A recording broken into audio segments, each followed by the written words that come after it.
ஈபிகோ 300 என்ன எனக்கு ரொம்ப ஜாம் ஆகுது. Hello, hi guys, welcome to NWTN Reaction Channel.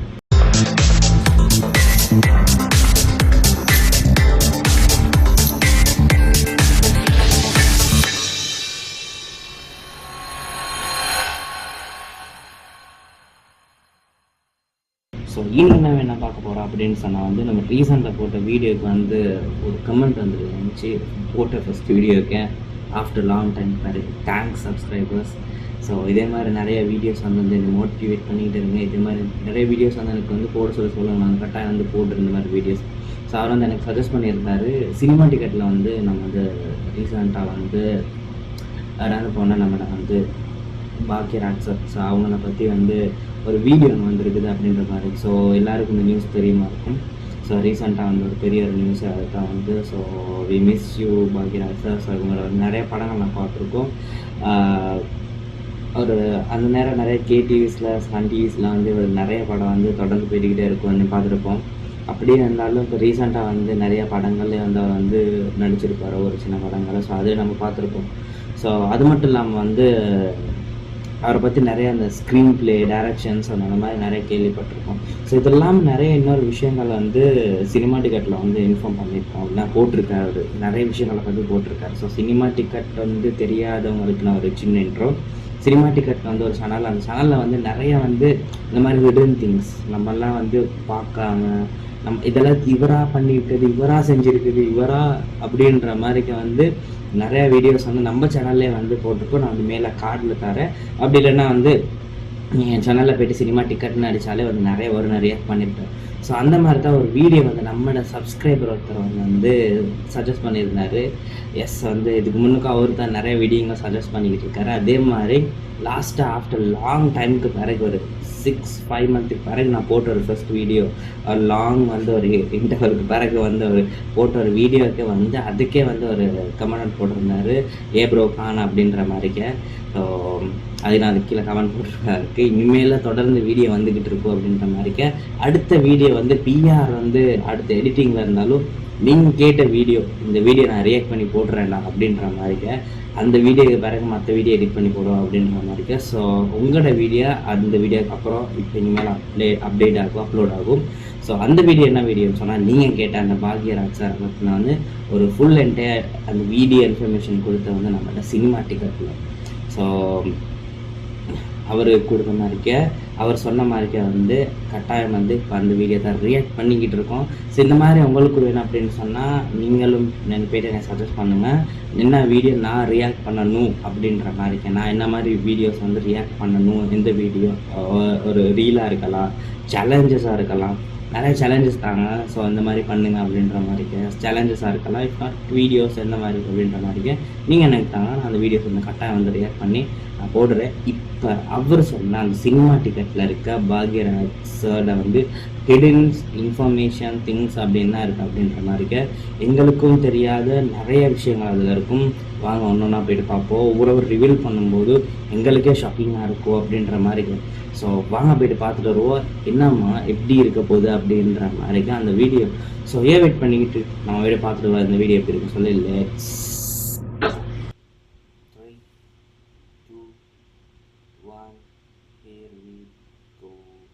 சினிமாவில் எந்த பின்புலமும் இல்லாத ஒரு மனுஷன் ஈரோட்டில் ஒரு சின்ன கிராமத்திலிருந்து வந்த ஒரு சின்ன வயசு பையன் சாப்பாட்டுக்காக சைக்கிள் ரிக்ஷா இழுத்தாரு, சர்க்கஸில் கோமாளி வேஷம் போட்டாரு.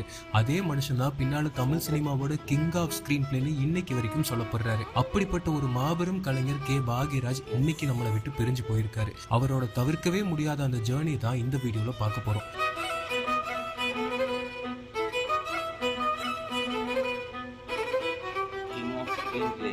ஜனவரி 7, 1953 ஈரோடுல ஒரு சாதாரண குடும்பத்துல பிறந்தவர் தான் நம்ம பாக்யராஜ். அந்த காலத்துல பியூசி வரைக்கும் படிச்சுட்டு கோயம்புத்தூர்ல காலேஜ்ல சேர்ந்து பாதியிலேயே டிராப் அவுட் ஆனாரு. ஆரம்ப காலம் அவருக்கு அவ்வளவு சாதாரணமா இல்ல. காலேஜ் படிப்பை பாதியில விட்ட பாக்யராஜ் ஹைதராபாத் போனாரு. அங்க ஹோட்டல்ல வெயிட்ரா சில காலம். இன்னைக்கு இந்திய சினிமாவே கொண்டாடுற இவர் அன்னைக்கு தன்னோட பசிய ஆத்த அங்கிருந்த சர்க்கஸ்ல கோமாளி வேஷம் போட்டாரு. என்னதான் தன்னோட வறுமையை போக்க அத்தனை வேலைகள் எல்லாம் செஞ்சாலும் அவரோட சினிமா காதல் அவரை சென்னைக்கு கூட்டிட்டு வந்துச்சு. சென்னைக்கு வந்ததும் அப்போ ஜி ராமகிருஷ்ணன்கிற டைரக்டர் கிட்ட அசிஸ்டண்டா சேர்ந்தாரு. ஆனா அந்த படம் ஷூட்டிங்லயே டிராப் ஆயிடுச்சு. ஆனா எப்படியாவது இந்த சினிமாக்குள்ள போயிடணும்னு அப்போ இருந்த தயாரிப்பாளர் தூயவன் வீட்டுல டெய்லியும் நின்னாரு. தன்னோட விடாமுயற்சியால தூயவன் மனசுல இடம் பிடிச்ச பாக்யராஜ்க்கு அவர் மூலமா இயக்குனர் எம் பாரதி ராஜா கிட்ட அசிஸ்டன்ட் டைரக்டரா ஆகிற வாய்ப்பு கிடைச்சது. 16 வயது நிலை படத்துல தான் இவரோட அசிஸ்டன்ட் டைரக்டர் பயணம் பாரதி ராஜாவோட ஆரம்பிச்சது. சின்ன சின்ன சீன்ஸ்லயும் டைலாக்ஸ்லயும் கூட பாக்யராஜ் கொடுத்த இம்ப்ரவைசேஷன்ஸ் பாரதி ராஜாவை வியக்க வச்சது. அதே படத்துல சின்ன கேமியோ பண்றதுக்கான வாய்ப்பும் பாக்யராஜுக்கு கிடைச்சது.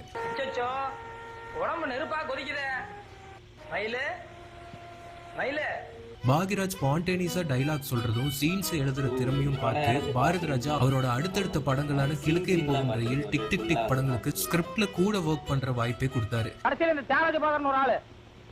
எங்கேயோ வந்தாங்க, அது எங்கேயோ வந்தா கடைசியில நேரம் எதுக்கே விட மாட்டாங்க.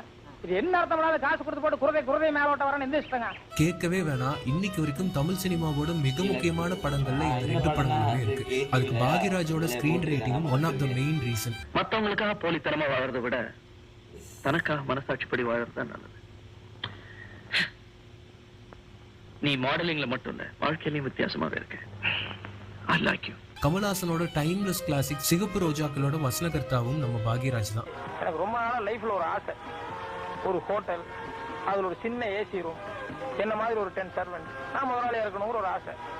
தன்னோட செட்ஸ்ல பாரதி ராஜாவோட ஹீரோக்களுக்கு பாக்யராஜ் நடிச்சு காட்டுறத பார்த்ததுமே அவருக்குள்ள ஒரு ஹீரோ இருக்கிறத கண்டுபிடிச்சாரு பாரதி ராஜா. ரஜினி, கமல் மாதிரியான அத்தனை இமயங்களை வச்சு டைரக்ட் பண்ண பாரதி ராஜா 1979 தன்னோட சிஷ்யனான பாக்யராஜ தன்னோட புதிய வார்ப்புகள் படத்துல ஹீரோவாக்கி அழகு பார்த்தாரு. இந்த படத்துக்கு ஹீரோவும் நீதான், ரைட்டரும் நீ.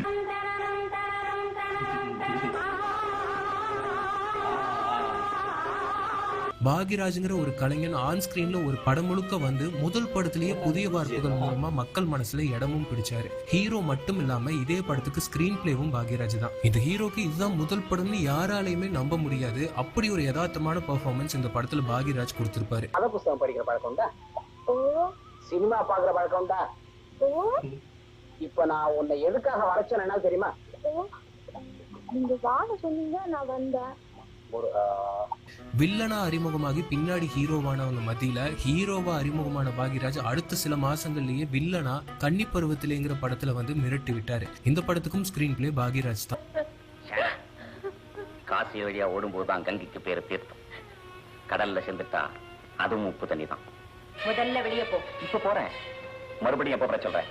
ஹீரோவான அதே வருஷம் தன்னோட குருநாதர் ஆசீர்வாதத்தோட வெளியே வந்து டைரக்டரா முதல் படத்தை இயக்குனாரு பாக்யராஜ். சுவர் இல்லாத சித்திரங்கள். பாவர்ட்டியில சிக்கி தவிக்கிற ஒரு ஏழை குடும்பத்தை காப்பாத்த தன்னோட சொந்த வாழ்க்கையோட சந்தோஷங்களை தியாகம் செஞ்சு வாழ்ற பொண்ணோட ஸ்ட்ரகிள்ஸ், அவளோட பக்கத்து வீட்டுக்கு வந்து அவளுக்கு சப்போர்ட்டா இருக்கிற ஹீரோன்னு தமிழ் சினிமாக்கு இந்த கதையும் ஸ்கிரீன் பிளேவும் அவ்வளவு புதுசா இருந்துச்சு. கயல்வெளி காட்டும் கஞ்சாடைக்காக எப்படி பாடுபட்டு ஓடோடி வந்திருக்கேன் தெரியுமா? அப்படியாம்பட்ட என்மேல் கோபமா பேசுறாதா? ஓடோடி வந்திருக்கேன். வறுமை, கடன் சுமைன்னு டார்க்கான தீமை எடுத்து படம் பண்ணியும் கிரிட்டிக்ஸால மட்டும் இந்த படம் பாராட்டப்படல. அந்த வருஷத்தோட பிக்கஸ்ட் பாக்ஸ் ஆபீஸ் ஹிட்டா மாறிச்சு.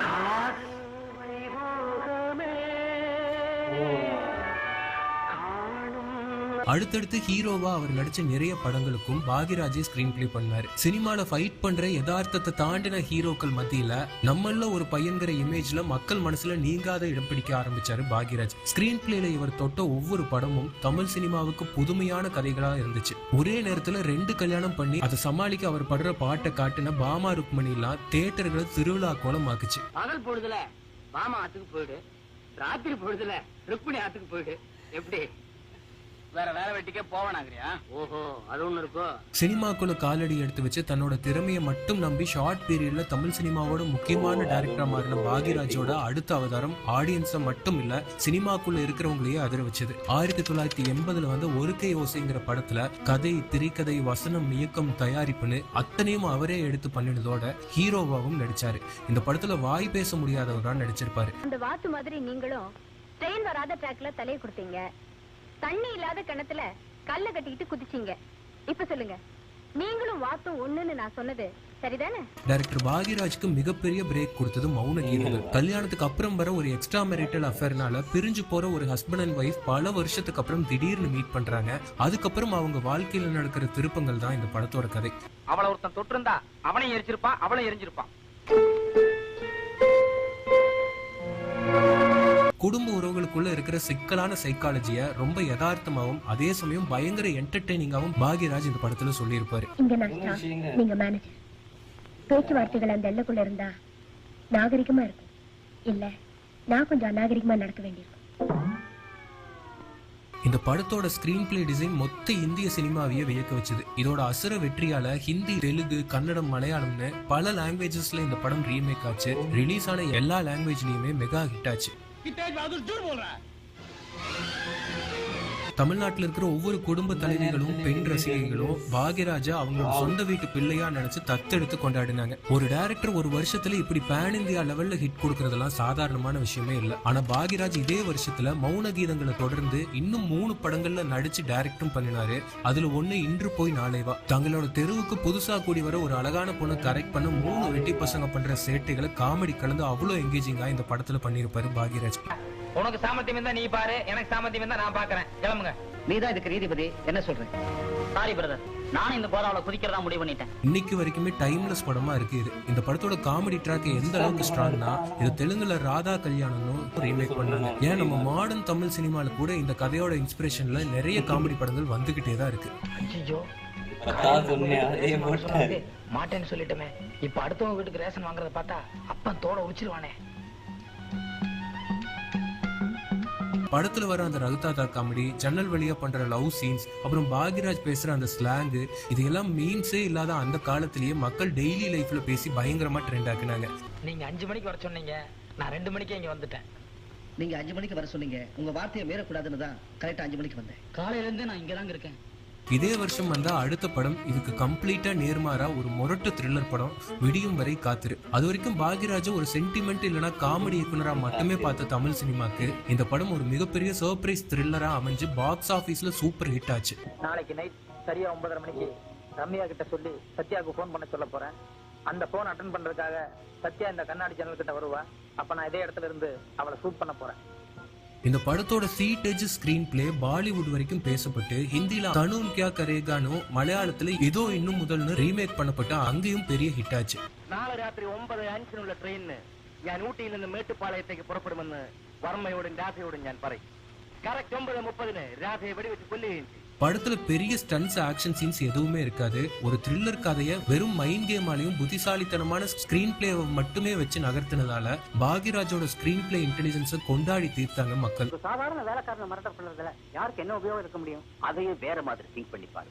காஃபி போடுறதுக்கு முதல்ல ட்ரை பண்ணது அந்த பொண்ணு. தீப்பெட்டி சரியா வரலங்கிறதுக்காக வெளியே வந்தா. தீப்பெட்டி மட்டும் ஒருவேளை சரியா வரைஞ்சிருந்தா. அதே வருஷம் வந்து அடுத்த பேங்கர் அந்த 7 நாட்கள். படத்துல பாலக்காட்டு மாதவனா வந்து இந்த பாக்யராஜோட கேரக்டர் தமிழ் சினிமாவை தெரிஞ்ச யாராலையும் மறக்க முடியாத ஒரு கேரக்டர். பாலக்காட்டு மாதவனுக்கு மியூசிக் அறியுமோன்னு ஒரு மதராஸ் பெண் குட்டி சோதிச்சோ. ஆமா தானே.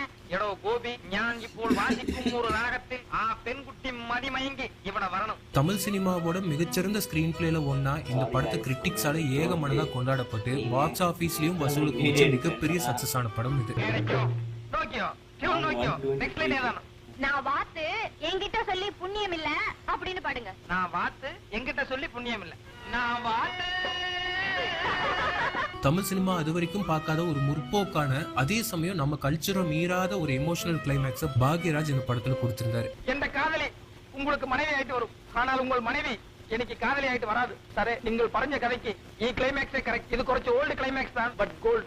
அடுத்து 1982 ஆரம்பத்திலேயே தன்னோட அடுத்த படத்தை கொடுத்தாரு பாக்யராஜ், தூரல் நின்னு போச்சு. உங்களுக்கு இந்த படத்தை பத்தி தெரியலனாலும் உங்க அம்மா அப்பா கிட்ட கேட்டு பாருங்க. அவங்க காலத்துல இதை பார்க்காத மக்களே தமிழ்நாட்டுல இருக்க மாட்டாங்க. வரதட்சணை மாதிரியான ஒரு சமூக பிரச்சனையை எந்த இடத்துலயும் போர் அடிக்காம தன்னோட அக்மார் கிராமத்து காமெடிஸ்னாலையும் யதார்த்தமான வசனங்கள் மூலமாவும் அவ்வளவு என்டர்டெய்னிங்கா இந்த படத்துல காட்டினாரு பாக்யராஜ். அக்கா, அவருக்கு என்ன வேணும்னு போய் கேளு. ஐயோ, எனக்கு வெக்கமா இருக்கு. அக்கா, நீ தான் போய் என்னன்னு கேளு. எனக்கு மட்டும் எதுவுமே இல்லையாக்கும். டைம் அக்கா, நீங்க போய் பேசுங்க. இந்த பாரு, எனக்கு வாயில நல்லாவே வந்துரும். பாட்டி, நீங்க போய் பேச பாட்டி. நான் போய் பையன்கிட்ட பேசல, நீ போய் பேசு. ஏசியாலேயே பிக்கெஸ்ட் தியேட்டரா அப்போ இருந்த மதுரை தங்கம் தியேட்டர்ல இந்த படம் 300 நாளுக்கு மேல ஓடி வரலாற்று சாதனை படிச்சது. அதுக்கப்புறம் காலையில வரைக்கும் ஒரு கேப் இருக்கு பாரு, ராத்திரின்ட்டு. அதுல என்ன பண்ண போறேன்னு சொல்லுமா. அப்புறம் சோறாக்கி போட்டதுக்கு அப்புறம் அதுக்கப்புறம் ராத்திரில உள்ள கை காலமுக்கு தூங்க வச்சிடுவேன். இளையராஜாவோட ஃபர்ஸ்ட் டைம் இந்த படத்துல ஒர்க் பண்ணினாரு பாக்யராஜ்.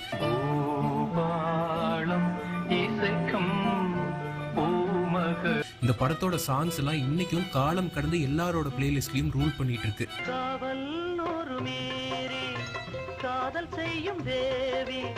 அடுத்து வந்து டார்லிங் டார்லிங் டார்லிங் திரும்ப ஒரு பிளாக் பஸ்டர் ஹிட். தூரல் நின்று போச்சுக்கு கிடைச்ச பயங்கரமான ரிசெப்ஷனுக்கு அப்புறமா பாக்யராஜ் மேல கொடூர எக்ஸ்பெக்டேஷன்ஸ் அவரோட ஒவ்வொரு அடுத்தடுத்த படங்களுக்கும் ஏறிச்சு. ஆனா அதை தாண்டி இருந்துச்சு அவரோட ஒவ்வொரு படைப்புகளும். ராஜா, நீங்க Raja Raja watchman son Raja. Oh sorry I forgot. It's all right. Okay, luggage எடுத்துக்கங்க. இன்னைக்கு பாக்யராஜோட மனைவியா இருக்கிற பூர்ணிமா பாக்யராஜ் கதாநாயகியா இந்த படத்துல நடிச்சாங்க. ஒரு சாதாரணமான லைனை கையில் எடுத்துட்டு அதுக்குள்ள லவ், காமெடி, ட்விஸ்ட்னு ஸ்கிரீன் பிளேவா அவர் நகர்த்தின விதம் வேற எந்த டைரக்டராலையும் அவரோட ஸ்டைலை நெருங்க கூட அந்த டைம்ல முடியல. நீ நிஜமாத்தானே சொல்ற? எனக்கு அவ போய் சொல்லலையே. எங்க என் மேல சத்தியமா சொல்லு, நீ சொன்னதெல்லாம் நிஜம்தானே? என்னம்மா நீ இதுக்கெல்லாம் போய் சத்தியம் பண்ண சொல்லி? ஹீரோவா கொஞ்சம் படங்கள் கன்சிஸ்டன்டா ஹிட் கொடுக்கறதே கஷ்டம். அதே மாதிரி டைரக்டரா தொடர்ந்து ஹிட் கொடுக்கறது அதை விட கஷ்டம். ஆனா பாக்யராஜ் தொடர்ந்து இது எல்லாத்தையும் அவரே பண்ணி தமிழ் சினிமாவோட முடிசூடா மன்னனா திகழ்ந்தாரு. பிறக்கும் போதே குருடனா பிறந்தா வேதனை மட்டும்தான் இருக்கும். இன்னும் கொஞ்ச நாள் கழிச்சு கண்ணு போயிட்டா ஒன்னு அழ தோணும். ஆனா குருடனா பிறந்து திடீர்னு ஒரு நாள் பார்வை கிடைச்சு எல்லாத்தையும் ரசிச்சதுக்கு அப்புறம் மறுபடியும் பார்வை போறதுன்னா கரியரோட உச்சத்துல பாக்யராஜ் இருந்தாரு.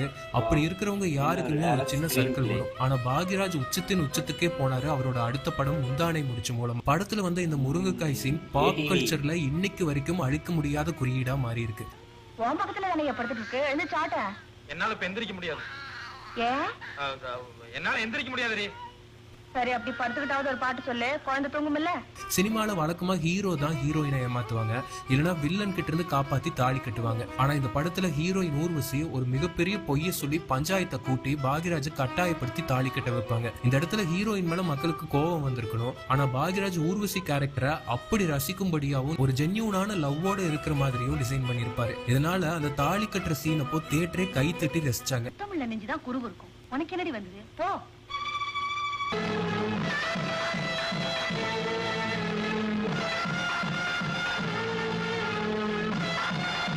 இந்த மாதிரி எதிர்மறையான ஒரு ஒன்லைனை எடுத்துட்டு அதை மக்கள் ரசிக்கும்படியா ஒரு அலாதியான காமெடி சென்டிமெண்டோட பாக்யராஜ் கையாண்ட விதம் இந்திய சினிமாவையே வியக்க வச்சது. இந்திய சினிமாவோட லெஜெண்ட்னு சொல்லலாம். அப்படிப்பட்ட ஊர்வசியா இந்த படத்து மூலமா தான் பாக்யராஜ் அறிமுகப்படுத்தினாரு.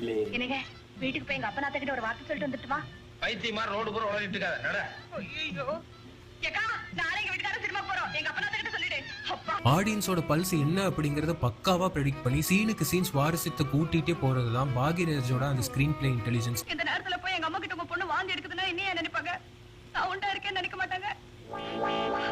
ஓஹோ, அப்படி என்ன இருக்கோ? பின்ன இங்க நமக்குள்ள நடக்கிற கூத்து அவங்களுக்கு என்ன தெரியும்? போயா, சீக்கிரமா போய் ஒண்ணும் இல்ல சாதாரண வாந்தின்னு சொல்லிட்டு வா.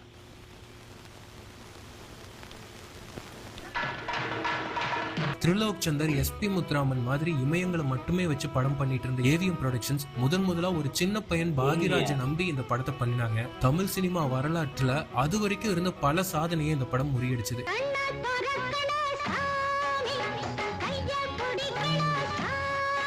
தியேட்டர்கள்ல பல மாசங்கள் கடந்து 250 நாளுக்கு மேல ஓடி பிரம்மாண்ட சாதனையை படைச்சது. ஏவிஎம் பேனர், அதுக்கு முன்னால் எடுத்த படங்கள், அதனுடைய வெற்றிகள் இதெல்லாம் சேர்ந்து அந்த அளவுக்கு ஒரு படம் வரணும் அப்படிங்கும் போது உண்மையிலேயே பயம் அதிகமா இருந்தது. அதனால கொஞ்சம் அதிகமான சிரமங்கள் எடுத்துட்டு இந்த படத்தை எடுத்தேன். மாபெரும் வெற்றி பெற்ற முந்தானை முடிச்சியின் வெற்றியின் பெரும் பங்கு நண்பர் பாக்யராஜ் அவர்களின் தனித்தன்மைக்கு கிடைத்தது என்றால் அது மிகையாகாது.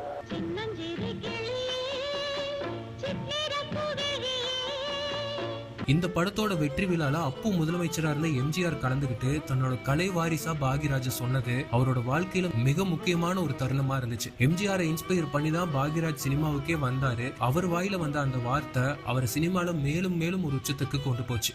ஆனால் இதை சொல்லப்பட்டிருக்கும் விதம் அன்றாட வாழ்க்கையில் பார்க்கின்ற நிகழ்ச்சிகளுக்கு புறம்பாக இருக்கிறதா என்று கூட நாம் நினைத்தாலும் தாய்மார்கள், தாய்க்குலம் என்று சொல்லலாம், பெண்ணிலிருந்து முதிய தாயை வரையிலும் அதை தவறாக எடுத்துக்கொள்ள முடியாத வகையில் சித்தரித்திருப்பது அது பாக்யராஜனுடைய தனித்திறமை என்பதை இங்கே நான் குறிப்பிட விரும்புகின்றேன்.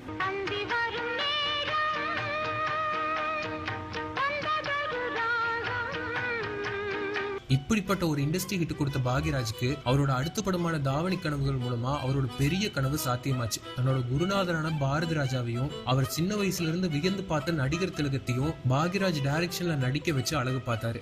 தண்ணி அடிச்சுட்டு போகணும். அவன் எந்த பக்கம் போச்சல். என்னம்மா மிலிட்டரி காலங்காத்தால சுத்தி வளைக்குது? இந்த படத்துக்கு ஹீரோவும் நீதான், ரைட்டரும் நீதான்.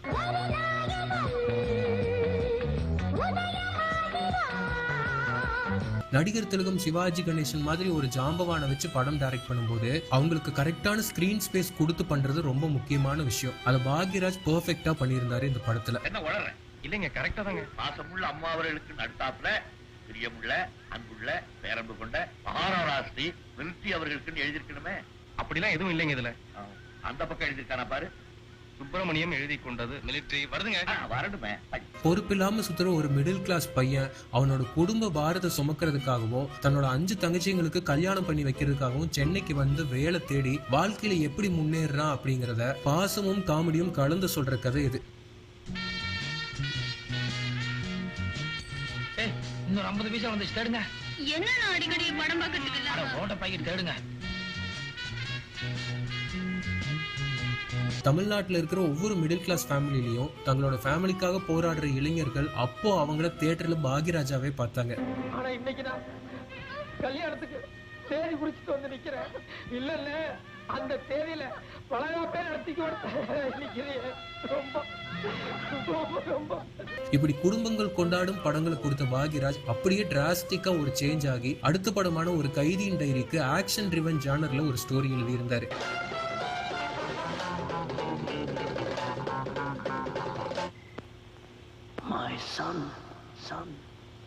இந்த படத்தை பாரதி ராஜா டைரக்ட் பண்ணாரு. இந்த படத்தோட பிளாக் பஸ்டர் சக்சஸ்க்கு அப்புறமா அமிதாப் பச்சன் இதோட ரீமேக்ல நடிச்சாரு. அங்கேயும் பிளாக் பஸ்டர் ஹிட் ஆச்சு. ஹிந்தியில பாக்யராஜ் தான் இதை டைரக்ட் பண்ணாரு. மொத்த பாலிவுட்டும் பாக்யராஜ் பக்கம் திரும்பின மொமெண்ட் அது. ஆக்ரேஸ்டா செய்யும் போது எனக்கும் பார்த்திபனுக்கும் 2 பேத்துக்குமே இங்கிலீஷும் வராது, ஹிந்தியும் வராது. ஆனா அமிதாப் பச்சன் நாங்க 2 பேருமே சேர்ந்து கரெக்ட் பண்ணிட்டு இருந்தோம். அவர் கூப்பிட்டு Murthy what I was feeling is yes sir, okay sir அப்படிம்பாரு. அவர்கிட்ட சிக்கனா அடுத்து நான் தான் மாட்டுவேன் போது நானும் கொஞ்சம் சமாளிச்சிருவேன். ஆனா 2 பேருமே சேர்ந்து இன்னும் அமிதாப் பச்சன் அவர்கள் அந்த 10 படத்துல ஒண்ணு சொல்லுங்க அப்படின்னா இந்த படத்தை சொல்லுவார் ஆக்ரேஸ்டா. ஒரு டேபு டாபிக்க அதுவும் அந்த பீரியட்ல கையில் எடுத்து அதை நம்ம மக்களையே பார்க்க வச்சு பாராட்டையும் வாங்க பாக்யராஜால தான் முடியும். அப்படி அவர் கெரியர்ல மிகப்பெரிய ஹிட்டான படம் சின்ன வீடு. ஏ மாமா, நீங்க தோள்ல போடுற துண்டு மாதிரி ஒரு அழகான பொண்டாட்டியா நான் இல்லாம இருக்கலாம். ஆனா கால்ல மாட்டுற செருப்பு மாதிரி ஒரு உபயோகமான வேலைக்காரிய கூடவா நான் இருக்க மாட்டேன். என்னது துண்டு செருப்புன்ட்டு? எனக்கு 2 தாண்டி வேணும். ஒரு கள்ள தொடர்பு வச்சிருக்கிற ஹஸ்பண்ட தமிழ் சினிமா ஆடியன்ஸ் எப்பவுமே வில்லனா தான் பார்ப்பாங்க. ஆனா பாக்யராஜ் அந்த கேரக்டரை அவருக்கு ஏத்த பாணியில ஒரு சராசரி மனுஷனோட பலவீனமா காட்டி ஆடியன்ஸா அவர் பக்கம் தக்க வச்சுக்கிட்டதுதான் ஒரு ஆகச்சிறந்த திரைக்கதை புத்திசாலித்தனம். குறைச்சலான வாடகையில என் பானுக்கு நீங்களே ஒரு சின்ன வீடா பார்த்து வைங்களேன். சின்ன வீடு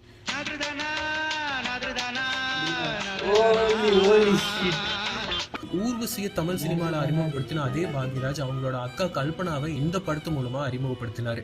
ஒரு புருஷன்காரன் தான் பொண்டாட்டி மேல ஆசைப்பட்டு போலாம், இல்ல தன்னோட ஆசையை தீர்த்துக்க போலாம். இது 2ம் இல்லாம அனுதாபத்துல வந்தேங்கிறீங்களே, இதை விட கொடுமை ஒரு பொண்ணுக்கு வேற என்ன மாமா இருக்க முடியும்? இதுக்கு பேர் தான் புனிதமான தாம்பத்தியமா இல்ல தியாகமா?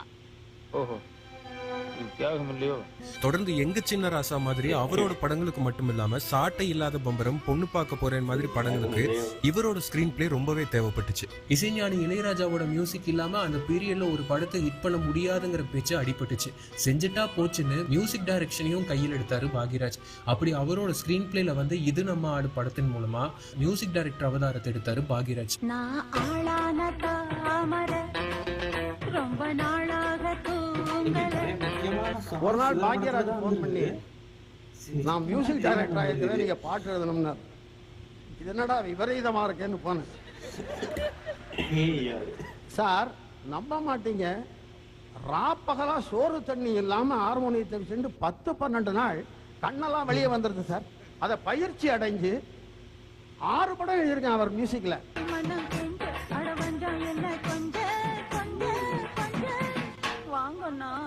இதுல வேணும்னே ஃபுல் கர்நாடக சங்கீதத்துல ஒரு பாட்டை கம்போஸ் பண்ணினாரு.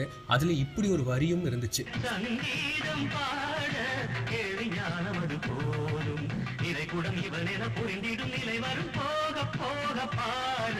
சாதி தீண்டாமை மாதிரியான சீரியஸான சென்சிட்டிவான ஒரு விஷயத்த கையில் எடுத்துட்டு அது எந்த இடத்துலயுமே வைலன்ஸாவோ இல்ல தப்பாவோ காட்டாம அக்மார் பாக்யராஜ் பாணியில பண்ணினதுதான் ஒரு சிறப்பான விஷயம்.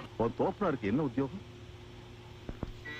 உப்பு சத்தியாகிரகம் நடந்தப்போ எங்க ஆளுங்க பூரா அதுல கலந்துக்கிட்டு இன்னையில இருந்து வெள்ளைக்காரனுக்கு சவரம் பண்றது இல்லைன்னு சபதம் எடுத்து அதுக்காக எங்க ஆளுங்களை எத்தனையோ பேத்த ஜெயில போட்டு எலும்பை எண்ணிட்டாங்க. அப்ப கூட நாங்க இறங்கி அப்படிப்பட்ட எங்களை இலக்காரமா பார்க்காம உங்க லெவலுக்கு பாருங்கன்ற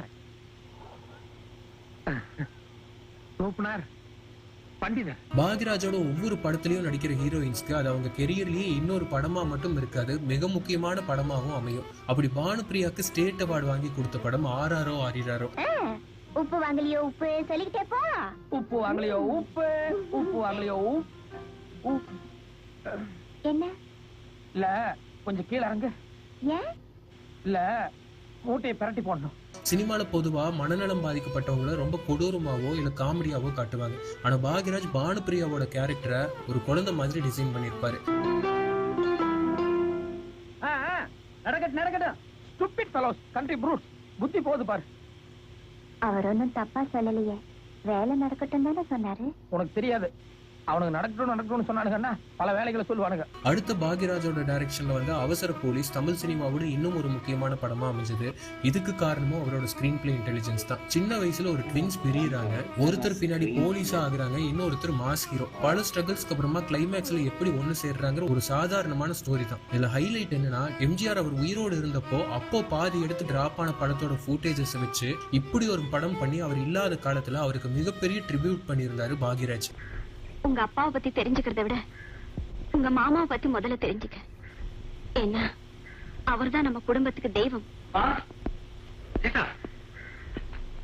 என்னமா இது அழுதுட்டீங்க? 1991 இருந்து 95 வரைக்கும் தொடர்ந்து 5 வருஷம் அத்தனை ஜான்ரால வெரைட்டியான படங்களை கொடுத்து அதுல ஹிட்டும் பண்ணியிருந்தாரு பாக்யராஜ். கிராமத்து காதல் கதையா பவுனு தான். மாமனையே நினைச்சிட்டு இருக்கிற பவுனு, இன்னொன்னு பவுனையே நினைச்சிட்டு போறா. இன்னைக்கும் டிவியில போட்டா நம்மள ரசிக்க வைக்கிற ஹீஸ்ட் த்ரில்லர் ருத்ரா. யாரும் சத்தம் போடக்கூடாது.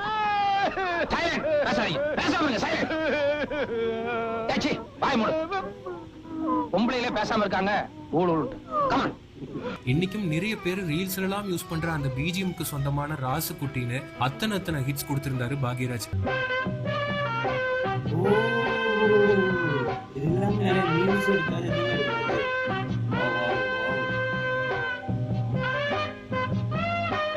அடுத்து வீட்டுல விசேஷங்க. எப்பவுமே ஒரு குடும்பத்தனமான டைலாக்ஸ்னாலையும் காமெடி சீன்ஸ்னாலையும் ரசிக்க வைக்கிற பாக்யராஜ் இதுல ரொம்ப மெச்சூர்டான ஒரு அமைதியான பாசமான ஒரு அப்பாவா ஹஸ்பண்டா நடிச்சிருப்பாரு. முக்கியமா படத்தோட கிளைமேக்ஸ்ல அவர் பண்ணின அந்த டெடிகேஷன் மக்கள் மத்தியில மிகப்பெரிய ஒரு மரியாதையை தேடி கொடுத்துச்சு.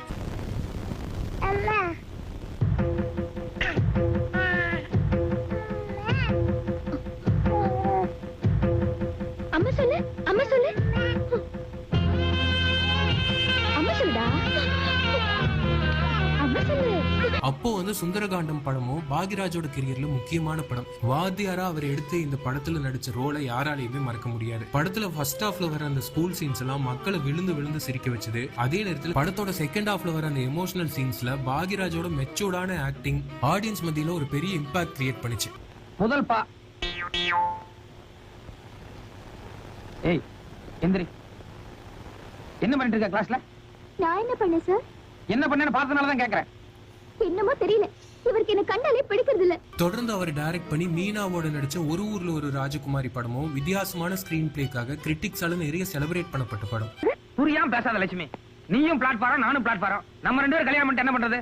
நான் எப்படி ஒரு ராஜகுமாரிக்கு ஆசைப்படுறனோ அந்த மாதிரி நீயும் ஒரு ராஜகுமாரனுக்கு ஆசைப்படு. அப்பதான் உன் வாழ்க்கை சந்தோஷமா இருக்கும். இதுக்கப்புறம் டைரக்ஷன்ல கம்மியா கான்சென்ட்ரேட் பண்ண ஆரம்பிச்சாரு. ஆனா நிறைய படங்களுக்கு கதை எழுதினாரு. 2003 கேப்டன் வச்சு பாக்யராஜ் டைரக்ட் பண்ண படம் பாக்யராஜுக்கு மட்டும் இல்ல, கேப்டன், சௌந்தர்யான்னு எல்லாருக்குமே முக்கியமான படமா அவங்க கெரியர்ல அமைஞ்சது.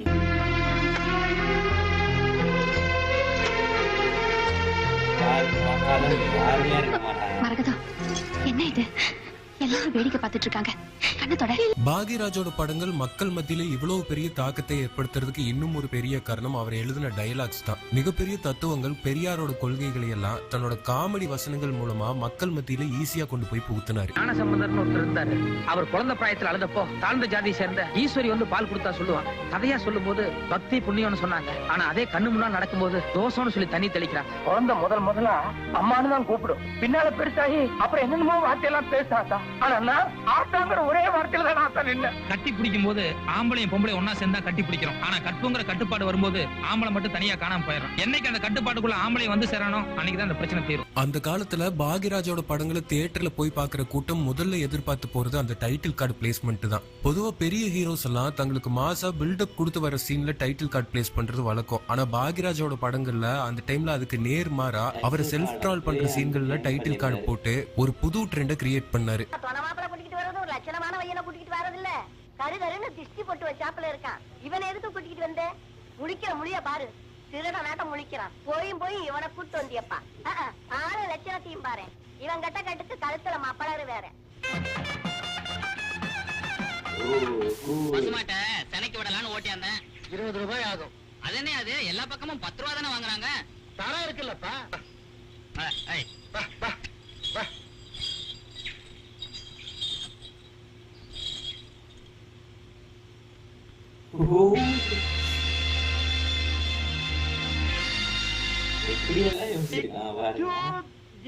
ஒளிஞ்சிக்க வந்துடாத ஒளிஞ்சிக்க. எங்க எங்க இருக்கீங்க? சுஜி சுஜி சுஜி எங்க? சுஜி ஜாக்கிரதை ஜாக்கிரதை. பாருங்க எப்படி அஸ்திரன்.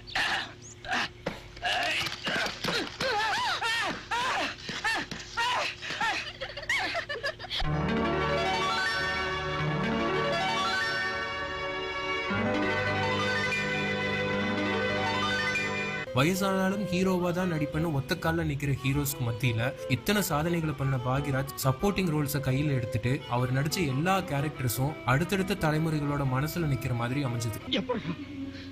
சின்ன வயசுல இருந்து நீ காரமே சாப்பிட்டு பழக்கப்படலையே, இப்படி ஒரு காரத்தை உன்னால எப்ப சாப்பிட முடியுது? 500 கோடி இருக்குதுன்னு ஏங்க சொன்ன? நெசம் தானே? 500 கோடி ஏன் யாதா? நீ இந்தியாவில் இருக்கிற 500 கோடிகளை மட்டும்தான் சொன்னையா?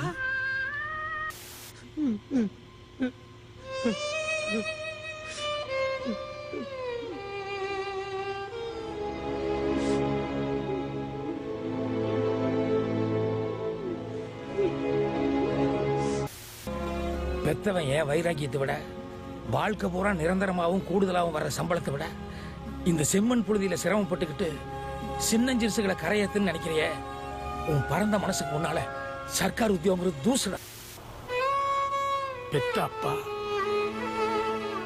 என்ன மதிக்கலங்கிற ஒரு கோபத்துலதான் இருந்தாலும் தோளுக்கு மேல வளர்ந்தவனே உன்னை நான் மதிச்சிருக்கணும். தப்பு பண்ணிட்ட மன்னிச்சுவா. பாக்யராஜுக்கு ஆரம்பத்திலிருந்தே எத்தனையோ ஆப்பர்ச்சுனிட்டிஸ் வந்தும் டப்பிங் படங்களுக்கு டைலாக்ஸ் எழுதுறதை தவிர்த்துட்டே வந்தாரு.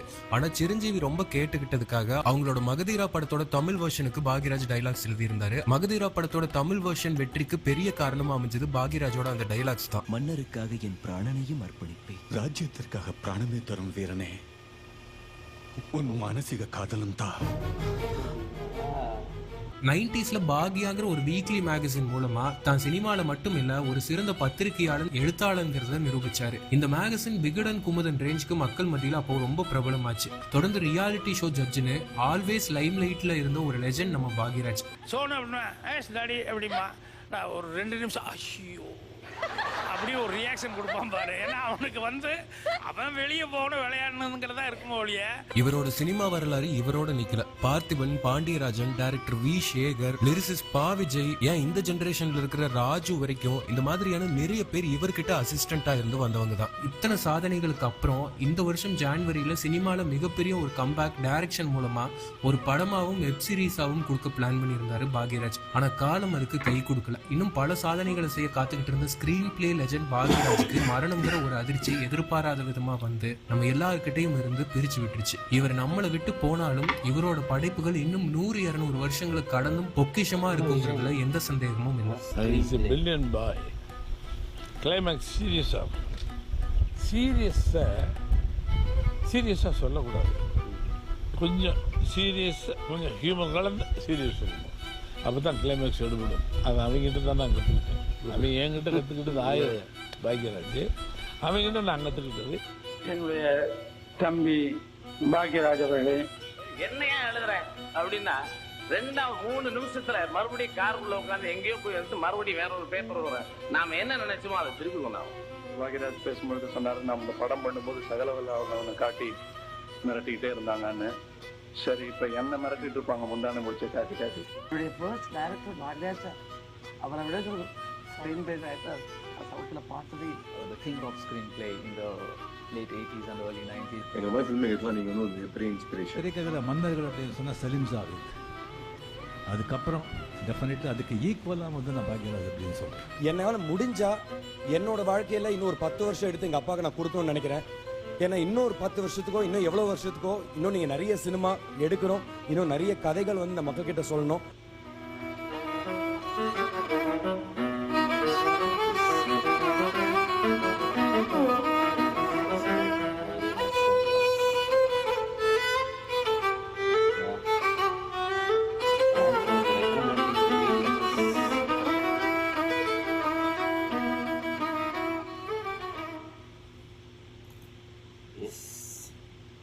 Thanks for the recommending this videos. So பார்க்கும்போது எவ்வளோ விஷயங்கள். ஸோ பாக்யராஜ் சார் அப்படின்றனால வந்து சில விஷயங்கள் தான் வந்துடும், பட் எவ்வளோ விஷயங்கள் இருக்குது அப்படின்ற மாதிரி கலந்து பார்க்கும்போது தான் ஹேட்ஸ் ஆஃப் சொல்லலாம். So we miss rest in peace சொல்லலாம்.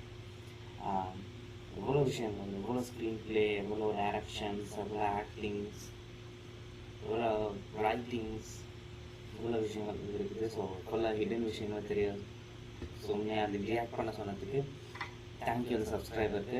ஸோ வந்து வீடியோ உங்களுக்கு தான் dedicate for you. So and பாருங்கள், பார்த்துட்டு கீழே கமெண்ட் பண்ணுங்கள். அடுத்து ஏதாச்சும் ஒரு வீடியோ இருந்துச்சுன்னா மறக்காமல் கீழே கமெண்ட் பண்ணுங்கள். ஸோ அடுத்து நான் ஏதாச்சும் ஒரு வீடியோ ரியாக்ட் பண்ணணும் அப்படின்னு நினச்சிங்கன்னு சொன்னால் நீங்கள் யாராச்சும் ஸோ மறக்காமல் கீழே வந்து கமெண்ட் பண்ணுங்கள். அப்படி இல்லைனா ஐஜியில் என்னை ஃபாலோ பண்ணலாம். ஸோ ஃபாலோ பண்ணுங்கள். சப்ஸ்கிரைப் பண்ணாமல் நிறைய பேர் பார்க்குறீங்க, பட் சப்ஸ்கிரைப் பண்ண மாட்டேங்க. தயவுசெய்து சப்ஸ்கிரைப் பண்ணிட்டு லைக் பட்டன் அமைக்கிற அப்படி ஒரு கமெண்ட்டை போட்டு அப்படி ஒரு சப்போர்ட்டாக இருக்கும். ஸோ இந்த வீடியோ எப்படி இருந்துச்சுன்னு மறக்காமல் கீழே கமெண்ட் பண்ணுங்கள். இன்னொரு பங்கமான அடுத்த வீடியோ எடிட்டிங்கில் இருக்குது, அந்த வீடியோ சூன் வரும். ஸோ இதுக்கப்புறம் அந்த வீடியோ பார்த்துட்டு நீங்கள் தொடர்ந்து வீடியோ வந்துகிட்டே இருக்கும். மறக்காமல் அந்த லைக் பட்டனை போட்டு சப்ஸ்கிரைப் பண்ணிவிட்டு லைக் பட்டனை போட்டு அதுக்கப்புறம் வந்து அந்த பெல் பட்டனை அமைக்கிட்டு அந்த வாலில் போட்டுருங்க. அப்போ தான் நான் வந்து போடுற வீடியோ டாங்னு வந்து அது வந்து உங்களுக்கு ரீச் ஆகும். சரியா? அப்போ இன்னொரு பங்கமான ஒரு வீடியோஸ் தான் கடவை வசியும்.